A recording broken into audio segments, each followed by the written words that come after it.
Allez, salut à tous. Donc aujourd'hui, on va faire la petite présentation de ma dernière acquisition, le Canyon Grizzle CF SL8, dont j'ai eu l'occasion de rouler dans la dernière vidéo que j'ai sortie. Sur tout type de terrain, donc de la route, du gravel et du VTT. Pour commencer, donc on va commencer par son poids, donc 9,3 kg. Pour un gravel, c'est quand même assez correct. C'est quasiment tout du carbone, donc il y a le cadre et la tige de selle en carbone, donc tout ce qui est cintre, jante et transmission, c'est en alu. Par rapport au cintre, donc c'est un cintre en 440, donc pas très large finalement, mais très correct pour un gravel, ça change de l'enduro. Tout épuré, donc il n'y avait rien dessus. La seule chose que j'ai rajouté, ça a été le support Garmin pour le GPS et la GoPro. Une potence très correcte finalement, elle est ni trop longue ni trop courte. Après ça, de toute façon, on peut changer, donc si c'est gênant, on change.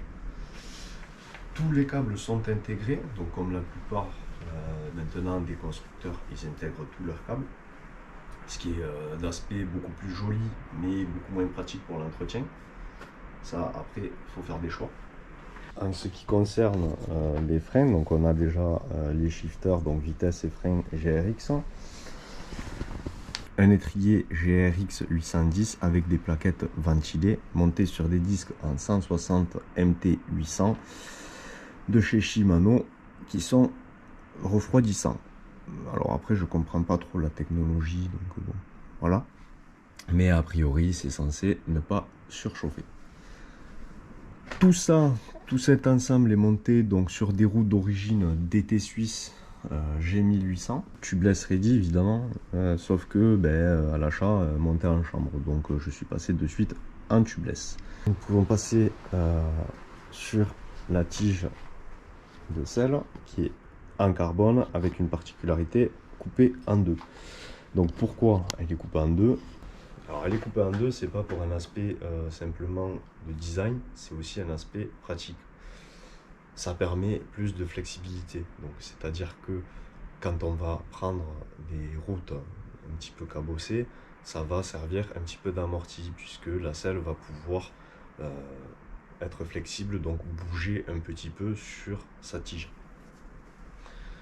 A contrario, chez Cannondale, eux, ils ont préféré donc accrocher le triangle arrière au tube de selle avec une biellette, ce qui leur permet d'avoir 30 mm de débattement. Chez Spey, par exemple, eux, c'est directement dans le jeu de direction où ils ont intégré un espèce de débattement aussi à 30 mm. Chez Canyon, sur ce modèle-là, à 200 € de plus, on aurait pu avoir une fourche avec un débattement de 30 mm aussi. Donc ensuite on peut passer sur la transmission, donc on a un double plateau GRX 4831 11 vitesses. Donc double plateau, monoplateau, débat sans fin. Un dérailleur arrière GRX aussi avec une petite cassette dont 11 vitesses. À l'arrière donc c'est pareil, on aperçoit derrière le groupe de freins GRX avec son étrier et son disque en 160. Et donc pareil à la roue arrière montée d'origine DT, des roues en 700. Et de section on peut monter jusqu'à 50. À savoir que ça c'est pas chez tout le monde pareil. Certains constructeurs eux préfèrent avoir du 700 avec une plus petite section parce qu'ils ont fait des choix de géométrie de vélo différents. À savoir que moins on aura de sections, plus la section sera petite et moins on aura d'adhérence selon les chemins. Et à l'inverse, si on a une section beaucoup plus grosse, on aura beaucoup plus d'adhérence. À savoir que si on veut monter une section plus grosse sur une roue grande, et bien selon les constructeurs, on ne pourra pas, on sera obligé de s'arrêter sur du 650. Là, en l'occurrence, on peut monter en 700 et en section 50. Alors après, c'est quand même un gravel. Alors il y a plusieurs types de gravel. Il y a le gravel comme celui-ci, c'est le Grizzle qui est pour du bikepacking. On a le Grail qui lui est fait plus pour l'endurance. Donc le bikepacking, qu'est-ce que ça comprend? Ça comprend des longues distances, des ultra-distances, donc d'avoir du confort, mais aussi d'avoir beaucoup de points d'attache, comme on va le voir, pour porter plusieurs bagages, pour avoir nos besoins en matériel, en fourniture telles que la bouffe, les vêtements, pour faire des ultra-distances. Si vous achetez un Grail, il n'y aura pas tous ces points d'attache. Donc les points d'attache, voilà, on peut voir ici, donc il y en a deux. Ici on en a deux, donc et deux ici, ça c'est pour les gourdes. Ok. Là ici, donc on en a deux aussi. D'accord. Ici on en a trois. Et en fait de l'autre côté c'est pareil, on en a trois aussi. On peut mettre une sacoche sous le cintre et une sacoche sous la selle aussi. Donc finalement pas mal de points d'attache. À savoir que Canyon travaille avec Apidura, donc une marque de sacoche qui, moi j'en ai entendu que du bien, et si un jour je dois y passer, je passerai je pense chez eux.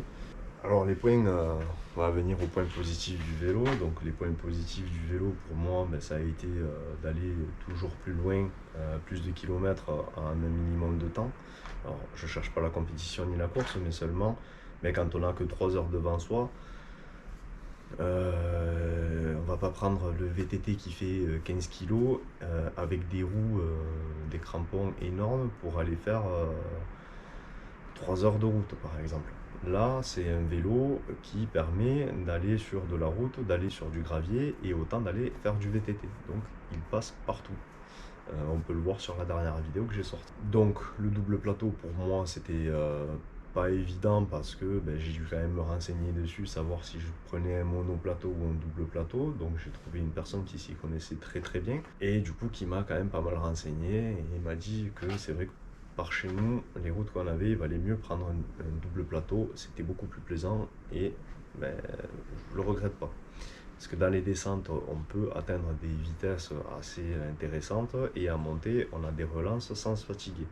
Et il en redemande, donc il n'y a aucun problème. Le confort, parce que le confort quand même c'est important, quand on commence à faire des kilomètres, il faut quand même être assis sur un vélo qui est assez confort. Alors on ne va pas parler de la selle, parce que la selle, ça c'est... tout le monde est différent, d'accord. Donc cette selle-là, moi, ne me convient pas, autant à quelqu'un d'autre, elle conviendra. Ça, c'est à chacun son cul.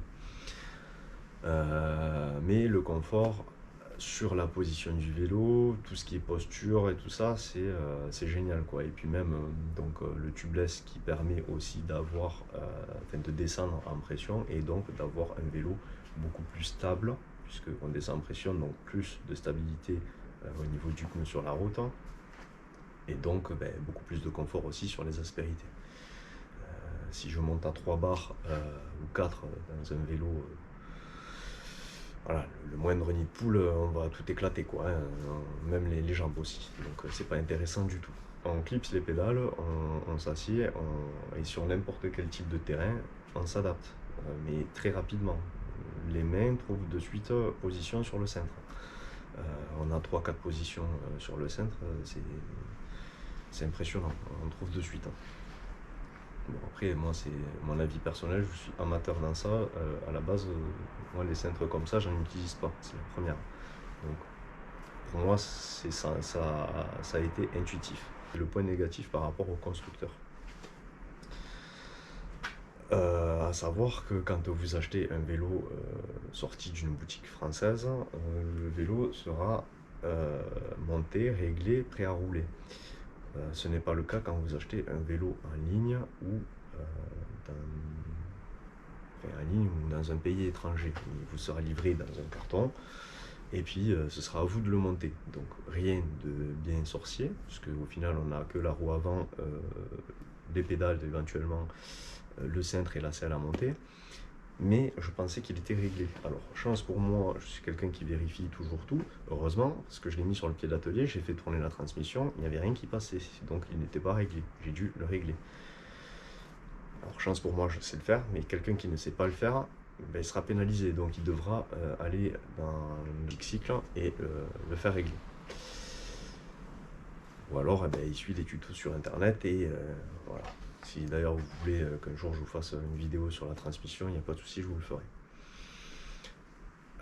Donc voilà, tout ça, c'est à savoir qu'il va falloir le régler. Faites-le parce que, pareil, si vous achetez un VTT tout suspendu, ben, il va falloir quand même regarder si tous les points de fixation sont bien serrés au couple préconisé. Qu'ils ne soient pas desserrés, par exemple. Ce serait con de partir sur une sortie enduro ou DH et de s'apercevoir que la biellette de l'amortisseur, elle est complètement desserrée, prendre son premier saut ou n'importe quoi et tout éclater et même soi. Voilà, c'est des choses qui peuvent arriver, donc pensez à bien vérifier. Si jamais je retrouve des choses à vous dire dessus, je vous ferai une autre vidéo pour compléter, mais honnêtement, je pense pas qu'il y ait grand chose à dire. C'est un vélo, tout ce qu'il y a de plus banal. Sur ce, je vous souhaite une bonne journée. Si c'est comme moi où il y a du vent, eh ben, je peux pas aller rouler, ben, bon courage. Et sinon, ben, amusez-vous bien et roulez en sécurité. Allez, à bientôt.